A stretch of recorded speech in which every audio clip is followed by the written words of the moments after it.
मेरा नाम रिया है, एक आम लड़की जो अपने परिवार की खुशियों में पली बढ़ी। मेरे पास प्यार करने वाले मम्मी पापा थे, हर दुख में साथ खड़े होने वाले भाई बहन थे और एक ऐसा घर था जहां हर पल एक उत्सव जैसा लगता था। सब मुझे गुड़िया और रानी कहकर बुलाते थे। मैं सबसे छोटी थी, इसलिए सभी का प्यार और ध्यान मुझ पर ही होता था। जिस घर में मैं बड़ी हुई वहाँ मैंने कभी किसी को उदास नहीं देखा और न ही किसी को आंखों में मेरे लिए बेरुखी देखी। मैंने अपनी स्कूल और कॉलेज की पढ़ाई अच्छे अंकों से पूरी की। जब मैंने अपनी यूनिवर्सिटी की पढ़ाई पूरी की तो सबकी निगाहें मुझ पर टिक गई। पापा के चेहरे पर भी थोड़ी चिंता झलकने लगी और भाइयों की बातों में एक नया विषय जुड़ गया, मेरी शादी। एक दिन मेरे बड़े भाई ने मजाक में पर गंभीरता से कहा, रिया, अगर तुम्हारी पसंद का कोई लड़का है तो हमें बता दो, हम बस तुम्हारी खुशी चाहते हैं। मैं मुस्कुराई और जवाब दिया, नहीं भैया, आपकी पसंद ही मेरी पसंद है। जहां आप लोग कहेंगे मैं हाँ कर दूंगी। मेरी इस बात के बाद मेरे लिए रिश्ते आने लगे। कई लड़के आए और गए और मैं बस चुपचाप सबकी बातें सुनती रही। मेरे दिल में बस एक ही प्रार्थना थी कि मेरा पति मुझे वैसा ही समझे और प्यार करे जैसे मेरे घर वाले करते हैं।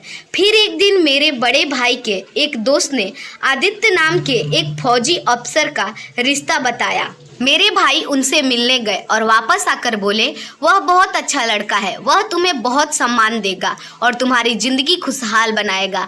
मुझे उसकी वर्दी में खींची गई एक तस्वीर दिखाई गई।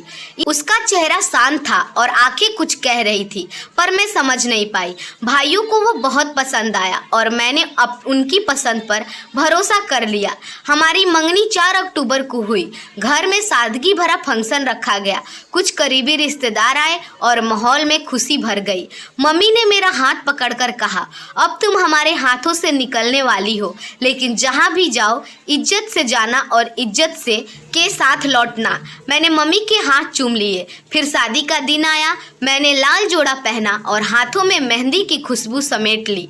मम्मी की आंखें बार बार भीग जाती और मैं हर बार मुस्कुराकर उन्हें संभाल लेती। फिर रात आई और मैं दुल्हन बनकर एक सोफे पर बैठी अपने दूल्हे का इंतजार कर रही थी। मैंने दूर से ही आदित्य को आते देखा। उसकी आंखों में वही खामोशी थी, वही गंभीरता चेहरा। हमारी शादी हो गई। सबने हमें बधाई दी। सास ने मुझे प्यार से गले लगाया। भाइयों ने सर पर हाथ रखकर आशीर्वाद दिया और मैं एक नए घर की दहलीज पर कदम रख चुकी थी। शाम ढलते ढलते रस्में खत्म हुई और मैं थक गई थी, लेकिन दिल अजीब सी बेचैनी में फंस गया था।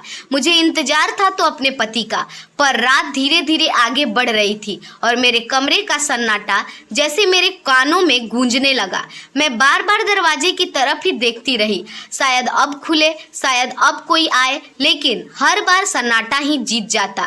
तभी सुबह की हल्की सी रोशनी के साथ दरवाजे पर आहट हुई और आदित्य अंदर आया। उसकी नजरें नीचे थी। उसने सलवार कमीज पहन रखी थी। हाथों में एक छोटा सा गिफ्ट बॉक्स था।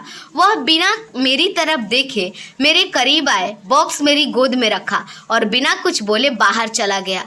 उसकी आवाजों में कोई नरमी नहीं थी। उसने बस इतना कहा, यह तुम्हारा मुंह दिखाई है। मैं वहीं पर बैठी रह गई। उंगलियां अब तक उस गिफ्ट बॉक्स पर टिकी थी, लेकिन नजरें दरवाजे पर ही जमी थी। मैंने जब वह बॉक्स खोला तो उसके अंदर एक नाजुक सी चैन थी, देखने में सुंदर, लेकिन ना जाने क्यों वह मुझे तोहफा नहीं लगी, जैसे एक रस्म पूरी की जा रही हो।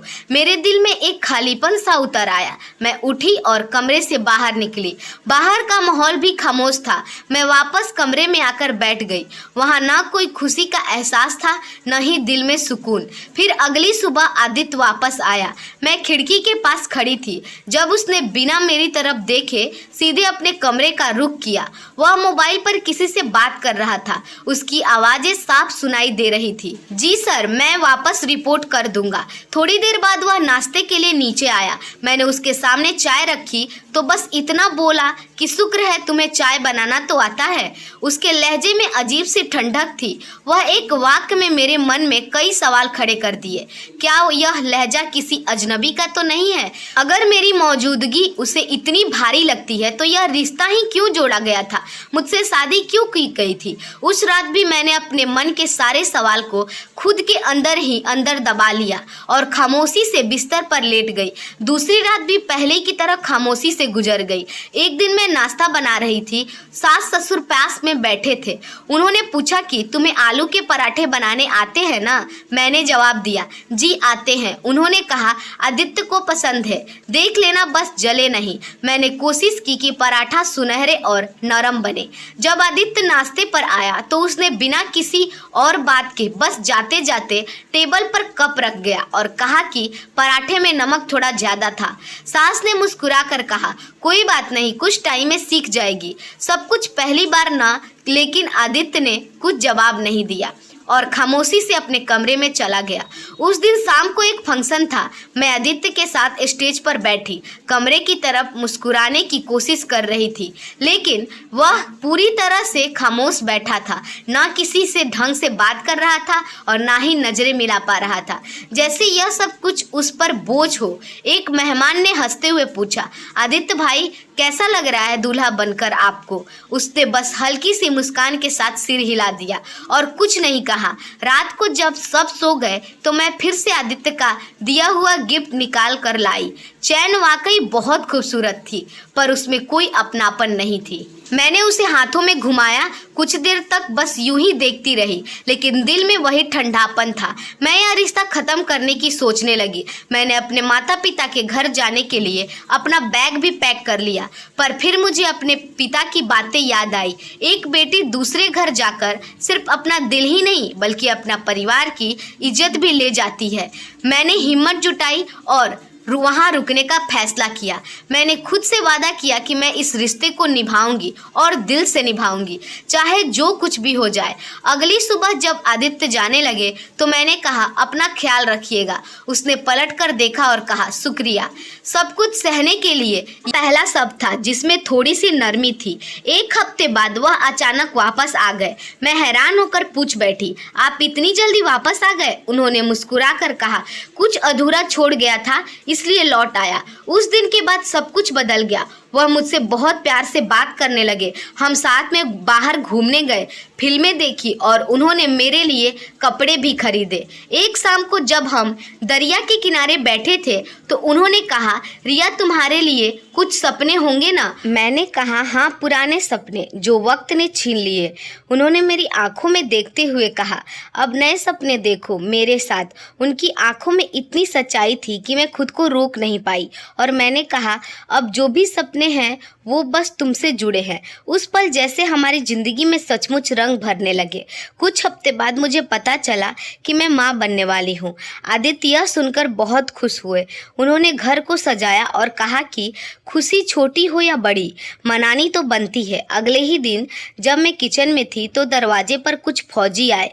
उन्होंने बताया कि कैप्टन आदित्य दुश्मनों से मुकाबला करते हुए शहीद हो गए हैं। मेरे हाथ से चाय की ट्रे छूट गई। मैं चीखती रही, नहीं यह झूठ है। तभी मेरे कमरे में आदित्य बाहर आए। मैं चौंक गई। आदित्य ने बताया कि जिस रात हमारी शादी हुई थी उसी रात उन्हें एक जरूरी मिशन पर जाना था। उन्होंने अपने छोटे भाई अविनाश को मेरी देखभाल करने के लिए भेजा था। अविनाश और आदित्य की शक्ल एक जैसी थी। अविनाश ने मेरे सम्मान के लिए मुझसे दूरी बनाए रखी क्योंकि वह मुझे अपनी भाभी मानता था। जब आदित्य वापस आए तो अविनाश अगले मिशन पर उनकी जगह चला गया और इस बार वह वापस नहीं आया। मैं यह सब सुनकर टूट गई, लेकिन मेरे दिल में अविनाश के लिए बहुत सम्मान और प्यार उमड़ आया। उसने अपने भाई के रिश्ते को बचाने के लिए अपनी जान कुर्बान कर दी थी। आदित्य ने मुझसे कहा, रिया, अविनाश ने तुम्हें धोखा नहीं दिया, उसने मेरी जिम्मेदारी निभाई। उस पल मुझे समझ आया कि प्यार सिर्फ साथ रहने का नाम नहीं बल्कि दूर रहकर और कुर्बानी देकर भी निभाया जा सकता है। हर समय बीतता गया और मैं माँ बनी और हमारा बेटा अर्नव इस दुनिया में आया। उसकी आंखों में मुझे अविनाश की बहादुरी और आदित्य का सुकून दोनों नजर आते थे। मैं उसे अविनाश की कहानी सुनाती हूँ ताकि वह जान सके कि जिंदगी में प्यार और फर्ज दोनों का होना जरूरी है। सीख, प्यार का असली मतलब एक दूसरे की इज्जत करना और मुश्किल समय में कुर्बानी देना है। रिश्ते सिर्फ खुशियों में नहीं बल्कि दर्द और त्याग में भी मजबूत होते हैं। जिंदगी हमें जितना तोड़ती है उतना ही नया बनाने का मौका भी देती है। बस हमें हिम्मत और यकीन नहीं छोड़ना चाहिए। दोस्तों, उम्मीद है आपको हमारी कहानी अच्छी लगी होगी। अगर हमारी कहानी आपको अच्छी लगी हो तो हमारे वीडियो को लाइक, चैनल को सब्सक्राइब और बेल आइकन को दबाना ना भूलें ताकि हमारी कहानी की पहली अपडेट सबसे पहले आपको मिले। धन्यवाद।